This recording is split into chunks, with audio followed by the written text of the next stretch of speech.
We talked market share yesterday as far as offensive players who may fit the Browns' needs in the 2024 NFL draft. We're going to flip it up here today. We're going to do it on the defensive side. We're going to talk some linebackers, some D tackles, some edge pass rushers with all pro football data on YouTube's Mr. Jim Cobern. Your latest Locked On Browns starts now. You are Locked On Browns, your daily Cleveland Browns podcast. Part of the Locked On Podcast Network. Your team every day.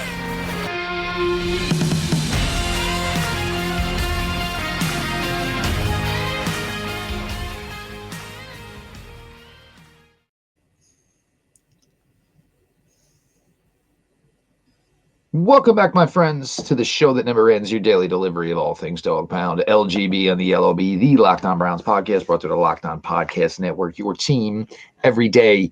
Your host, Jeb Floyd. We are joined, all pro football data on YouTube. Mr. Jim Coburn is going to talk here with some defensive prospects today. I appreciate all of you who make Locked On Browns your first listen every single day. The everyday crowd keeps growing and growing. Join in on the phone. Subscribe to Locked On Browns YouTube channel. Show is always available, always free, wherever you get your podcasts. Today's episode is brought to you by Game Time. Download the Game Time app, create an account, and use code LOCKEDONNFL for $20 off your first purchase. As I said, we spoke yesterday. We talked, obviously, offensive skill, the running back position, wide receiver position, some tight ends. Trey Benson's going to take an official 30 with the Cleveland Browns, but we're going to do defense today with Jim Coburn. Now, Jim, I'm not sure how big the need is for the Browns and a linebacker, especially a Mike linebacker, but I think a lot of people want to create that due to the fact that the people that took the most reps out of the last 2 years, Anthony Walker and, of course, Sione Takitaki, have now both moved on. Browns did sign Devin Bush. My other question is, for the Browns, the Mike linebacker is the first player off the field. JOK's never coming off the field. They have plenty of safeties they can use in linebacker roles if they want to, in nickel and dime. But, Jim, we're looking at this class here, and I think it's kind of similar to the running back class. I think everybody's kind of like, oh, it's not that great because, it, again, just doesn't have that brand name guy. But then when you start getting to like the middle of the second round, you hear a lot of linebackers being brought up. Absolutely. I think in terms of this linebacker class, I think what would surprise most people is there's a lot of really productive linebackers in this class. So just from a market share perspective, from defensive market share, which is the same as offensive market share, it's just the percentage of the defense they made up. So solo tackle market share would be how many solo tackles they had compared to the team total. Sack market share, TFL market share, same difference across the board, just so we're kind of speaking the same language. But with this class, Jeremiah Trotter Jr., for example, was 95 percentile in terms of solo tackle market share, 87 percentile in terms of sack market share, compared to pursuit linebackers. So not guys with their hands in the dirt, but guys that are more so just going to be pursuing the football, cleaning up in that middle of the field. 91 percentile in terms of tackles for loss. He's one of those guys that athleticism-wise, and that's the biggest thing. This class of linebackers doesn't have elite athletes.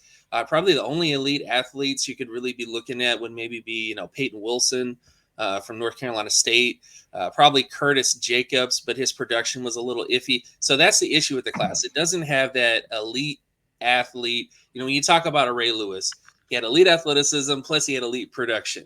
And you don't have any real linebacker in this class that has both, that has that production and is younger, obviously, and also has, the total package, if you will. But there's a lot of really good, productive players. And just to mention some more, I think Cedric Gray, Thomas Davis, based on the data work that I've done going back to about 2005, I think was the class he was in.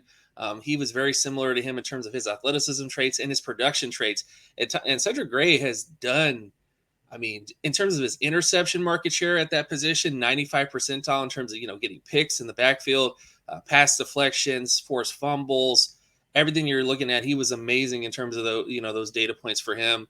And Tyrese Knight from UTEP is probably like a day 3 guy that kind of fits that role. And if you just want pass rushing guys, I think Nathaniel Watson from Mississippi State was by far the best linebacker in this class from a pass rushing perspective, blitzing, kind of getting him out in those kind of roles for him, and has some decent athleticism as well as more of a day 3 selection for him. So the linebacker class has a lot of players. Obviously, the Browns, it may not be the biggest need for them.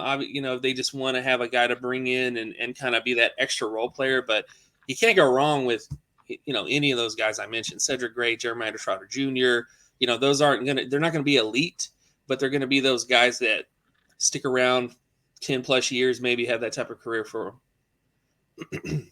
Now, for me, the thing with the Browns in the linebacker position, this has been something that they've never really put much money into during the Andrew Berry regime. Now, it is going to change very similar to the way the running back room changed. JOK has forced their hand. He is a player that they're much, obviously looking to extend, which means that for me maybe does to me say they probably are looking linebacker here, because if you're going to pay one, that usually means the rest of the room most likely is going to end up being kind of on the cheap side. So I do think that's going to be something that the Browns are going to pursue. But the other thing is, again, as we talked about yesterday, right now you're slated for only 5 picks. You're trying to get bang for buck. It's not saying I have to get a left tackle, I have to get a wide receiver. I want to get the best possible player I can. And again, for the Cleveland Browns, we're talking about guys who are not coming in here to start. Years ago, when we did these draft shows, it was, hey, we can get a starter in the first round, second round, third, fourth, fifth, sixth, seventh, because that's how depleted the roster is. It's just not the way now. But, Jim, now, and I think this is one thing where maybe people are just kind of sleeping overall on the linebacker class as the years go on, is there is so much spread played in college. It certainly translates to the NFL. It translates to going to play against the Kansas City Chiefs. So as much as people want to knock, and look, for Jeremiah Trotter Jr., it don't help that he didn't test. It only hurts because, hey, we could say, oh, the film showed it, so we were okay. And, much to Audric estimate, kind of that type of thing. Get the numbers out there. Trotter's going to go. He's a bloodline. He's a legacy guy. The production is there, but certainly people have their questions. Yeah, absolutely. In terms of his athleticism, the only thing he's really done thus far is the short shoal and the elder, which were good numbers, but because you don't have that 40, because you don't have the vertical and the broad jump, even you're kind of, there was a lot of players that I think are banking on their name. Frank Gore Jr. was another guy didn't test. Marvin Harrison Jr. There's a lot of juniors. Well, let's be honest. Marvin Harrison Jr. can do whatever he wants. Yeah, I know he can do whatever he wants, but I'm just saying there's guys like Frank Gore Jr. played at Southern Mississippi. I mean, yeah, he is a son of a goat, if you will, the running back position, but do something, man. Just give us a little something. Give us just maybe a 40-yard dash, just something. Just give us something, A little taste, a little something. You can't just hopefully rely on dad's name and hopefully that's going to hopefully pay all the bills. We're going to move it on here. We're going to go a little bit to the defensive tackle position, and this is interesting too because really one name slated to maybe go top 32. The action also at the defensive tackle position kind of picks up for round 2. Your latest Locked On Browns continues. Appreciate everybody for being along for the ride.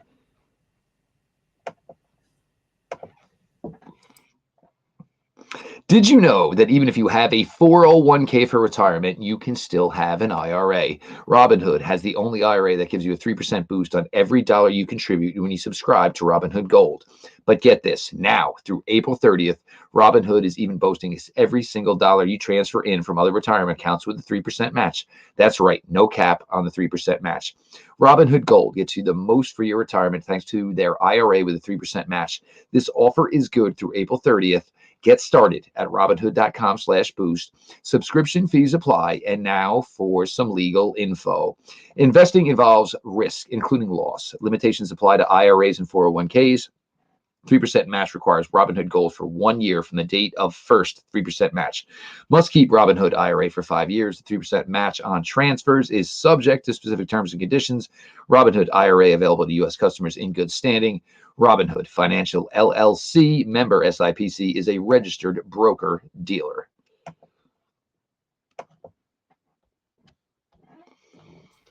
We continue on your latest Locked On Browns, all pro football data on YouTube. Mr. Jim Cobern joining us here, talking some defensive metrics, market share as far as defensive prospects within the 2024 NFL draft.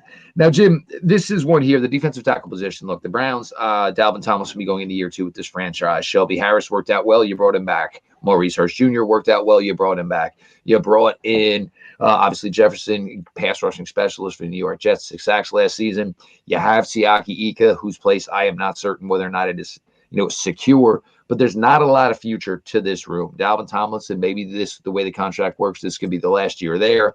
Everybody else basically on flyer deals. Ika hasn't done enough to prove himself. I think a lot of people, when they talk about the Browns and the possibility of being paired with a rookie defensive tackle, it's because of the future of that room. Absolutely. And the defensive tackle class is not the strongest class. There's Bell of the ball by any means. a lot of the positions we're talking about today, there's not any players that I think would really be considered Hall of Famers. I mean, these are players that are probably going to be long-term starters to rotational players, that kind of thing.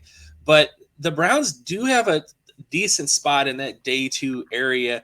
One guy, I know Pete Smith might like this pick, but Michael Hall Jr. from Ohio State, he is one of the positives for him, very young prospect, in the 98th percentile in terms of his age score. He's one of the youngest prospects in this class at the position. And on top of that, his athleticism traits, he had a 96 percentile speed score with a 75 percentile explosion score. And in terms of his production, there was a little inconsistencies there. He had a below average solo tackle market share production score. Sacks were above average, but not elite. His tackle for loss was above average, but not elite. And he did play at Ohio State, of course, but his production profile is very similar, to Chris Smith in a lot of ways in terms of just his production traits with his athleticism traits and his age. All those factors. He's not there yet. Obviously, there's still some development there. But if you're going to take a guy in day 2 and maybe he might fall to day 3, you never know. If he goes to those areas of the draft, I think you want to pick a guy who kind of has that upside potential. And I think the last guy I'll mention, who's just a bot to me, I don't know how he'll fit in the Browns defense 100%, but Mekhi Wingo from LSU, great production across the board. Great athleticism traits, elite athleticism in many ways. One of the few that has like a complete profile for him in terms of, elite speed and flexibility for his size. And he produced a lot like a nose tackle. So he had very good solo tackle data, but didn't do so well in terms of sacks. He's about average. And then his tackle for loss was about average. So he produced like a nose tackle, but he's 284 pounds. So I don't necessarily think he's going to be playing the nose tackle position, but he's just a guy that when you look at the production, look at the athleticism traits, you go, there's something here, as a pass rusher or just there's something there with him. And I think the Browns could capitalize on because he's going to be in that day 2 to 3-ish kind of range. Now, and Wingo is definitely an interesting name. And it's one of those, and Jim, remember, we used to do back in the day, we used to do this or that. Mekhi Wingo is the perfect, if you're talking Mike Hall, Mekhi Wingo is maybe the perfect this or that, something you can maybe get 30, 35 picks later. But with Jim Schwartz, and one of the propensities we've known from Jim Schwartz of his entire time in the NFL is values defensive tackles into your players who can rush the passer. Now, this certainly opens up some, possibilities here. And obviously you talked about some of these guys here, but guys who can get after it. Because, look, I think the Browns I think they feel that they are a good enough team. It doesn't matter if you can run and run well on us because it's not the game you're going to be able to play to beat us. The Browns feel that you're going to have to be able to score in the 30s, which tends to the Jim Schwartz defense, which tends to interior pass rush. Yeah.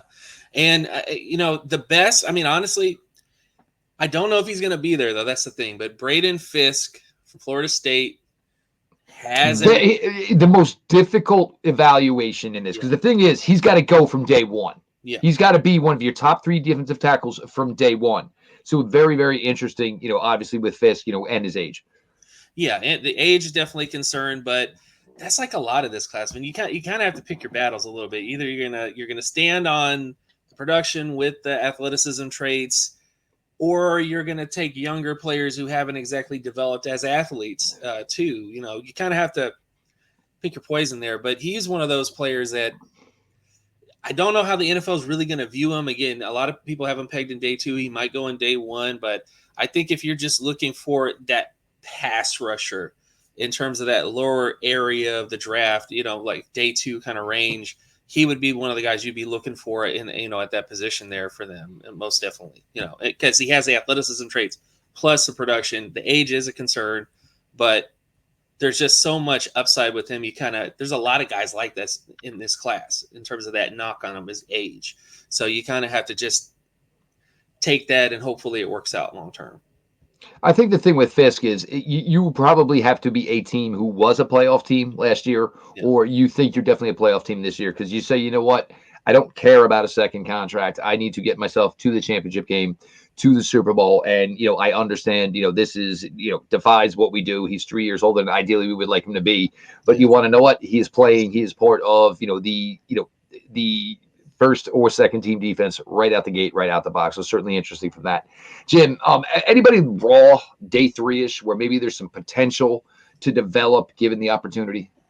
Yeah, I think in terms of, the day 3 area, Tyler Davis from Clemson, not quite sure. I guess I would say he's probably day 3. He'd definitely be more of a, developmental type. He has decent athleticism traits, but, a little bit more, there's some concerns there with him, to a certain extent. Mason Smith, the other LSU defensive tackle, also has some good traits in terms of, above average production, above average athleticism traits for him. Jordan Jefferson, kind of same difference in terms of that. But past that, there's not a whole lot. I mean, it's the thing about defensive tackles is that it's hard to find guys that are that size. It just is. To find guys that are 6'3", 300 plus pounds. You can look in the smaller schools, but you're going to get guys that are like 260, 270. Like they're not there yet. You're more likely just going to have them on the edge, resting the passer as a defensive tackle, defensive end. I mean, so there's not a whole lot of that developmental types in this class to me. A lot of them are older too, so you kind of are just stuck with the guys at the top, and then after that, you're kind of, just whatever you get, in terms of that after that point. Yeah, and maybe, and to your point, maybe what's kind of similar to that is was a guy like Alex Wright a couple of years ago, where totally was going to be an edge within the NFL, but was at UAB, and UAB said, "Look, you're our best defensive lineman, so if I need you to play inside, you're going to play some inside. We'll put you outside." But it's just what you get, and obviously when you get a rare talent who's playing, with a school where maybe his talents are better than the school, you run into those tough scenarios, those tough decisions that have to be made. We're going to take it over to the edge position with segment 3 here. Your latest Locked On Browns continues. Jim Cobern, all pro football data on YouTube. Highly, highly recommend it. You are Locked On Browns, your daily Cleveland Browns podcast. Opening day has been around. Part of the Locked On Podcast Network. Your team every day.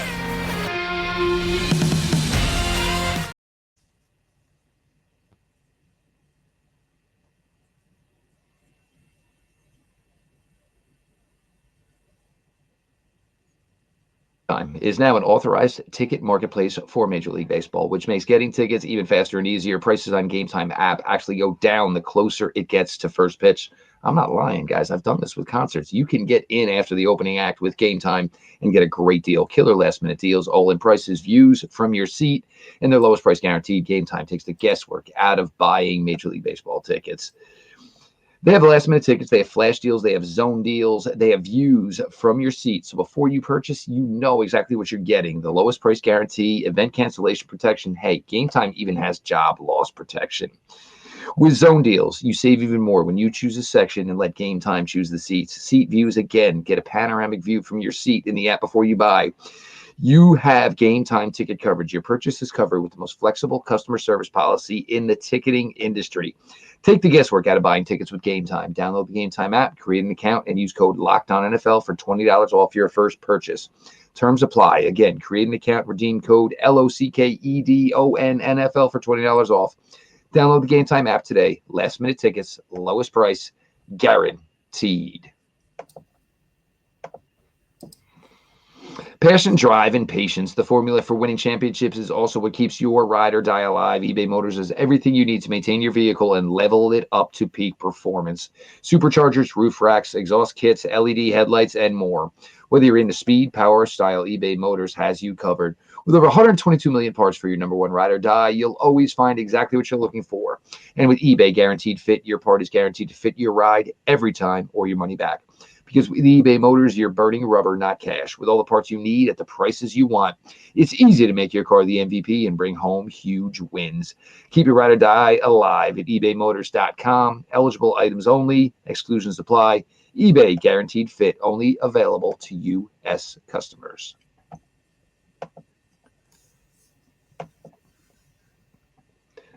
Closing out your latest Locked On Browns, we are joined by Jim Cobern of All Pro Football Data. I appreciate everybody makes Locked On Browns their first listen every single day. The everyday crowd, you are the best. And our show is always available, always free, wherever you get your podcasts. Now, Jim, again, I mean, we're talking about maybe one edge rusher round one, maybe two. That seems so weird. I understand it's an offense-heavy class, but it just seems so weird. But no team is never not in the pass rusher market. No team is ever. You would be doing yourself the most biggest disingenuous work if you were not in the pass rusher market. Browns right now, their fifth DN would be Isaiah McGuire. He got to play a little bit last year as a rookie. We'll see where it goes there, but it doesn't mean his spot is safe, and it doesn't mean there can't be competition brought in day 2, day 3. Absolutely. And I think in terms of the Browns, if you're talking about edge rushers in this class in the day 2, day 3 range, I think the first guy that would be on your list to where the Browns' first pick would probably be Marshawn Breeland, from Western Michigan. Great production traits, great athleticism traits at the combine. Size as well is decent all around, in terms of length and everything else that you're looking for at the position. And he's just like that player that has all those traits together, but he played at Western Michigan. So you're going to get that discount on him just because of the level of competition that he faced overall. Other players to really consider, I think, would be probably Eric Watts from Connecticut. He's 6'6", 274 pounds with 35-inch arm length. And again, a lot of what I'm doing right now is looking for guys who they're not Myles Garrett, but they if you were to squint, like if you were kind of you had a smudge in your glasses. He might look a little bit like Myles. The Browns have a type. The Browns have a type at DN. There's no question. Yeah, and I think Eric Watts fits that mold. 35-inch arm length, 35-plus-inch arm length at the position. Good athleticism traits. 86th percentile in terms of explosiveness. 85th percentile in terms of speed for his size. And his production was mostly as a pass rusher, so his solo tackle numbers weren't the best. But he did have above average sack market share, above average TFL market share. But he played at Connecticut. So you're going to get that guy in day 3, most likely 9 times out of 10 when you're talking about a prospect like that. I think the last guy that fits that Myles Garrett mold out of everybody in this class would probably be Miles Cole from Texas Tech. 6'6", 278, 36 plus, almost 37-inch arm length at the position. Just ridiculous size profile on him. 88 percentile in terms of explosiveness, 90 percentile in terms of speed. So he has the athleticism. He has the freakish size, length, like just that rare. You're not going to find many dudes like this on this planet, let alone the football landscape. So you kind of go, all right, you weren't that productive, which he wasn't. He was below average productive in almost every metric at Texas Tech. But hey, maybe if you get him in there, you coach him up, you might get that athletic upside. We've seen that with edge rushers. Just put your hand in the dirt and get the quarterback. Here's a Hall of Fame edge rusher over here. Coach him up, give him some tips. He's not going to take your job, obviously, but get him in there, coach him up, see what you got. You might have something. Well, and the other thing is whenever you're on the field, you are most likely going to see the one-on-one. Yeah. With 2 to 3 guys going to Myles Garrett and obviously other players emerging for the Browns as far as pass rushers, the opportunity for one-on-ones if you got to the field would be there. But, Jim, I tell you what, before we let you go, look, this group of quarterbacks, you have Caleb, you have May, you have Daniels, there's the Nixes of the world, the Penixes, and, of course, J.J. McCarthy. For you, Jim, how does this play out? I understand Caleb's going to go 1, and we're in this weird world now where you watch Caleb Williams play, and it's like we're now starting to see guys who grew up watching Patrick Mahomes play the position. Is it good? Maybe, but there's no guarantee you're going to be Patrick Mahomes. Yeah, absolutely. I think this quarterback class is, from a data perspective, the top 2. When people say generational, I think of 90-plus percentile is what I'm thinking about.